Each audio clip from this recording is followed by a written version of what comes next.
برادران ملت اسلامی السلام علیکم ورحمۃ اللہ وبرکاتہ۔ الحمدللہ الحنان المنان الذي خلق الانسان وعلمه البيان والصلاة والسلام على رسوله سید الانس والجان وعلى آلہ واصحابہ ذوی الخیر والاحسان، اما بعد فأعوذ باللہ من الشیطان الرجیم، بسم اللہ الرحمن الرحیم۔ یسألونک عن الروح قل الروح من امر ربی، صدق اللہ مولانا العظیم۔ بارگاہ رسالت مآب صلی اللہ تعالی علیہ وسلم میں درود پاک کا ہدیہ پیش کریں۔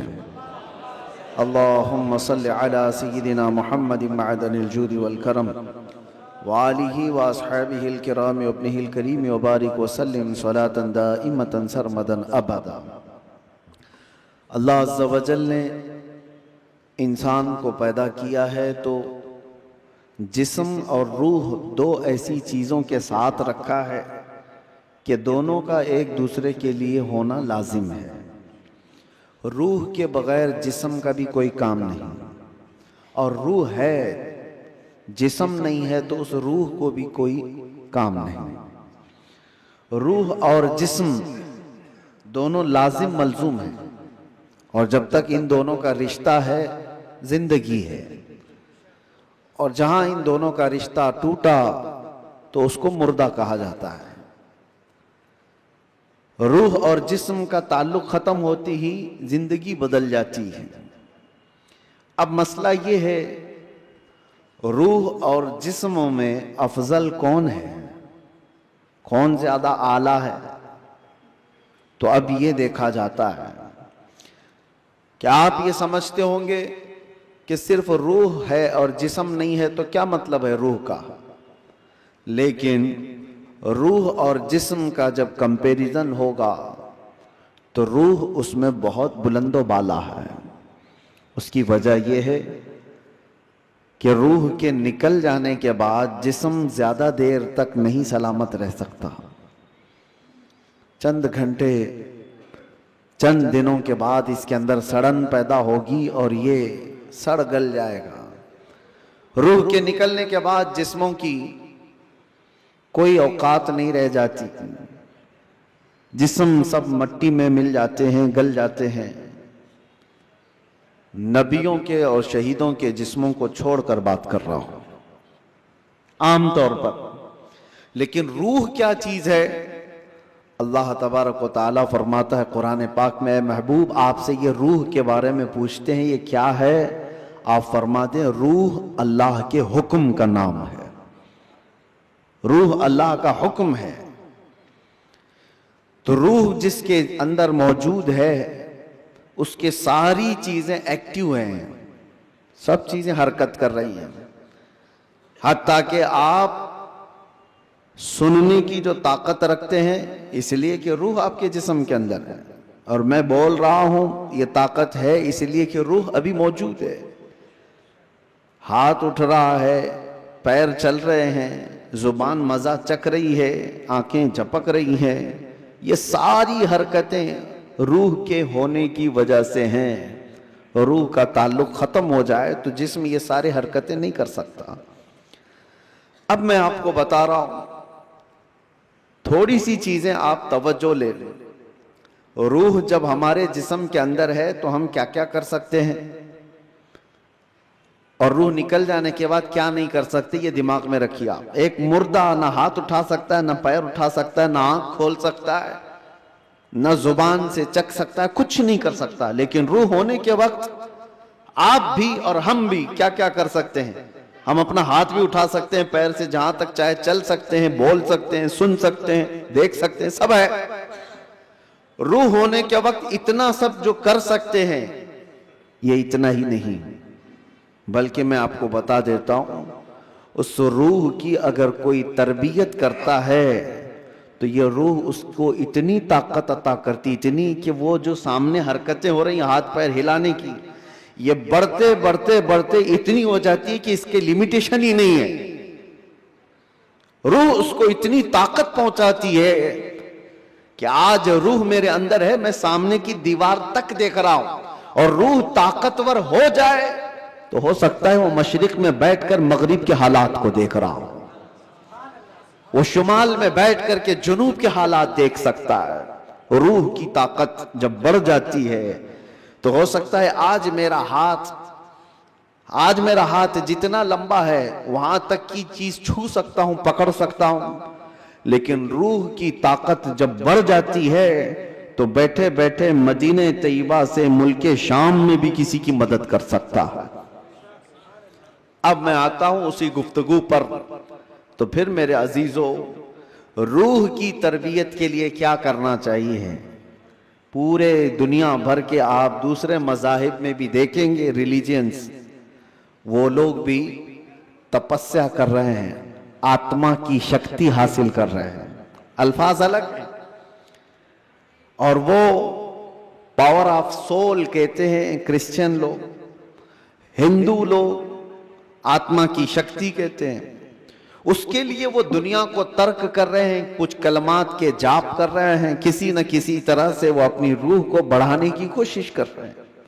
تو سب ادیان میں یہ کوئی ایک کانسیپٹ پایا جاتا ہے۔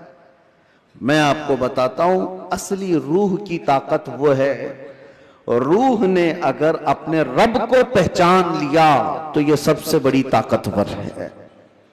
اور روح جس وقت اللہ رب العزت کو، اپنے خالق کو پہچان لیتی ہے تو وہ رب تبارک و تعالیٰ کی قرب پانے کا جو اس کا مقام ہے وہ ولایت کا مقام ہے، اور وہیں سے اس کی طاقت کا اضافہ ہو جاتا ہے۔ ہمیں اس روح کی تربیت کیسی کرنی ہے؟ روح کی تربیت کیسی ہو؟ دیکھیں، آپ کو ایک سمپل سی بات بتا رہا ہوں، جسم کو صبح ناشتہ نہ کرو، دوپہر کا کھانا نہ کھاؤ تو شام تک آپ ہلنے لگ جائیں، اور اگر 3 وقت کا کھانا چھوڑو تو کمزوری جسم پر اور چہرے پر ظاہر ہونے لگ جائے گی۔ کیوں؟ اس لیے کہ جسم کو بھوک لگتی ہے اور ہم کھانا کھاتے ہیں، اسی طرح روح کو بھی بھوک لگتی ہے۔ روح کی غذا اللہ کا ذکر ہے، ذکر اللہ ہے، اور جب بندہ اللہ کا ذکر کرتا ہے تو اس کی روح تر و تازہ ہوتی ہے۔ اور یہاں تو برسوں سے اللہ کا ذکر ہی نہیں کیا تو کسی کی روح بیمار اتنی ہو چکی ہے کہ اسے کچھ نہیں پتا، صرف چلتا پھرتا ایک لاشا ہے، چلتا پھرتا ایک جسم ہے، روح تو ہے موجود لیکن بڑی کمزور اور بڑی غریب۔ اس روح کو طاقتور بناؤ اللہ کے ذکر سے، ذکر اللہ سے۔ اب آپ کو میں بتاتا ہوں، جہاں یہ روح سلامت ہوتی ہے، انسان کا جسم مر بھی جائے تو اللہ تبارک و تعالیٰ اس کی روح کو اسی طرح باقی رکھتا ہے۔ روح باقی ہے، مرنے کے بعد بھی انسان کے جسم کو قبر میں رکھ دیے جانے کے بعد بھی روح باقی ہے، روح باقی ہے۔ اور روح جب تک طاقتور ہے وہ کیا سے کیا کر سکتی ہے، تصرف اللہ تبارک و تعالیٰ اس کو عطا کیا ہے۔ موت کے بعد بھی اولیاء کاملین کی زندگیاں ہم جو دیکھتے ہیں وہ اسی بنیاد پر ہے کہ انہوں نے اپنی زندگیوں میں جسم سے زیادہ اپنی روح کا خیال کیا۔ لوگ اپنی باڈی بنانے کے لیے جو محنت کرتے ہیں کوئی بات نہیں، کتنے کتنے گھنٹوں لوگ جیم کر کے اپنی جسم کو مضبوط بنانا چاہتے ہیں۔ یہ جسم صرف دکھا سکتے ہیں سامنے لوگوں کو، یا کس لیے؟ کہ فٹ رہنے کے لیے۔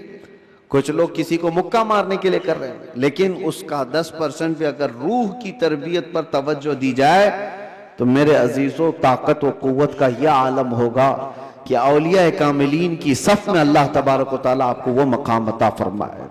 روح کی طاقت کی طرف توجہ۔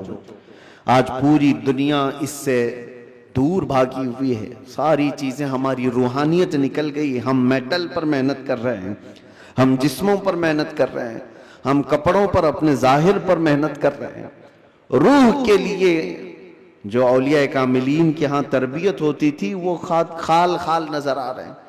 پہلے خانقاہوں میں، جانتے ہیں آپ، ماررہ مطہرہ ہندوستان کی بہت بڑی خانقاہ ہے جہاں سے اعلیٰ حضرت بھی بیعت ہوئے تھے، امام اہل سنت مجدد دین و ملت جہاں سے بیعت ہوئے، وہ خانقاہ سادات کی، آل رسول وہاں پر ہیں۔ حضرت شاہ حمزہ عینی رضی اللہ تعالیٰ عنہ بڑے پائے کے بزرگ ہیں، ان کے پاس لوگ آتے تھے تربیت حاصل کرنے کے لیے، اپنے زندگیوں کو سنوارنے کے لیے، یہی روح کی تربیت کے لیے۔ تو ان کو کیا کیا کرایا جاتا تھا پتہ ہے؟ سب سے پہلی چیز ان کی تربیت یہ ہوتی تھی کہ جو چیز تمہاری زندگی میں حاوی ہونے کی کوشش کر رہی ہے اس سے اپنے آپ کو چھٹکارا دلانا۔ جو تمہارے اوپر حاوی ہو رہی ہے، چاہے وہ نیند ہو یا بھوک ہو یا کسی چیز کی چاہت ہو، اگر حاوی ہو رہی ہے، غالب ہو رہی ہے تو اس سے نجات حاصل کر لو، تب تمہاری روح پاورفل ہوگی، ورنہ تم غلام بن کر کے رہو گے، اپنی خواہشوں کے غلام بن کر کے رہو گے۔ ابھی من کیا بریانی کھانے کا، بھاگ کر چلے گئے، تم خواہش کے غلام ہو، تم ظاہری چیزوں کے غلام ہو، نیند تمہیں غلام بنا کر رکھی ہے، جب وہ آئی تو تم تو لمبے ہو گئے۔ تمہارا کنٹرول نیند پر نہیں، تمہارا کنٹرول بھوک پر نہیں، بلکہ وہ چیزیں تم پر کنٹرول رکھی ہوئی ہیں، تو سمجھ لو کہ تم کمزور آدمی ہو، تم کمزور ہو، تمہاری روح وہ طاقت نہیں رکھتی، تم مجبور ہو۔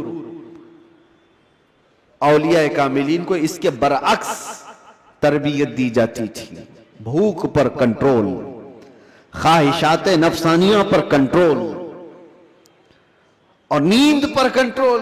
حتیٰ کہ میں آپ کو بتاؤں، حضرت شاہ مینا رحمت اللہ تعالیٰ علیہ لکھنؤ کے بہت بڑے بزرگ ہیں، وہ جب رات کو عبادت کے لیے کھڑے ہوتے، انسانی فطرت کا تقاضا ہے کہ نیند تو آتی ہے، لیکن وہ یہ چاہتے تھے کہ نیند انسان کی ضرورت ہے، اس کو بھی میں اپنے اوپر غالب ہونے نہیں دوں گا، میں جب چاہوں سو جاؤں، لیکن نیند جب چاہے تب مجھے نہ سلائے، نیند میری حاکم نہیں، میں اس پر حاکم ہوں۔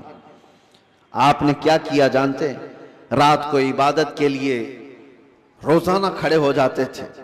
ایک دن ایسا ہوا کہ جھپکی آ گئی اور گر گئے۔ اس کا ان کو اتنا افسوس ہوا کہ عبادت میں نیند نے مجھے اپنا غلام بنا دیا، اللہ رب العزت کی عبادت سے مجھے نیند نے دھوکہ ایسا دے دیا کہ میں گر گیا، اس کا غلام ہو گیا۔ اس کے بعد سے رات کو جب کھڑے ہوتے تھے تو نمک میں سلائی ڈال کر اپنی آنکھوں پہ سرما لگاتے تھے، نمک کا سرما لگاتے۔ عام سی بات نہیں، سننے میں آپ کو آسان لگ رہا ہو، نمک کے 2 تنکے بھی اگر آنکھ میں چلے جائیں تو کیا حالت کرتے ہیں، لیکن حضرت شاہ مینا فرماتے ہیں کہ نمک کو پوری طور پر آنکھوں پہ لگاتے تو ان کی آنکھوں سے خون جاری ہو جاتا تھا۔ لوگ کہتے بھی تھے کہ آنکھیں سرخ ہو کر خون بہتی تھیں، بہاتی تھی۔ آپ سے کہا جاتا کہ آپ اس طرح سے آنکھوں کو سختی کر رہے ہیں، آپ کہتے ان آنکھوں کی وہی سزا ہے جو مجھے میرے رب سے دور کر رہی ہے، نیند کا غلبہ مجھے لا کر کے اپنا غلام بناتی ہوں۔ خواہشات کے لیے بھی انہوں نے ایسا ہی کیا ہے، اپنے خواہشات پر کنٹرول جب تک آدمی نہیں کرتا اس کی روح طاقتور نہیں ہے، اس کی روح کوئی طاقت نہیں رکھتی، وہ کمزور آدمی ہے۔ اسی لیے میرے عزیزوں، میں جو بات کر رہا تھا، حضرت شاہ حمزہ عینی، ان کے ہاں جو لوگ آتے تھے، کچھ تو پنڈت بھی آتے تھے، جوگی بھی آتے تھے تپسیا کرنے کے لیے کہ صوفی سنت ہیں، ان کے ہاں جو تربیت ہوتی ہے وہ بہت اعلیٰ درجے کی ہوتی ہے۔ آپ یہ کہتے تھے کہ انسان سب سے زیادہ کن چیزوں کا محتاج ہے؟ کھانے کا، پینے کا، سونے کا، یہی سب چیزیں نا، اس پر تو وہ کنٹرول کرا ہی دیتے تھے۔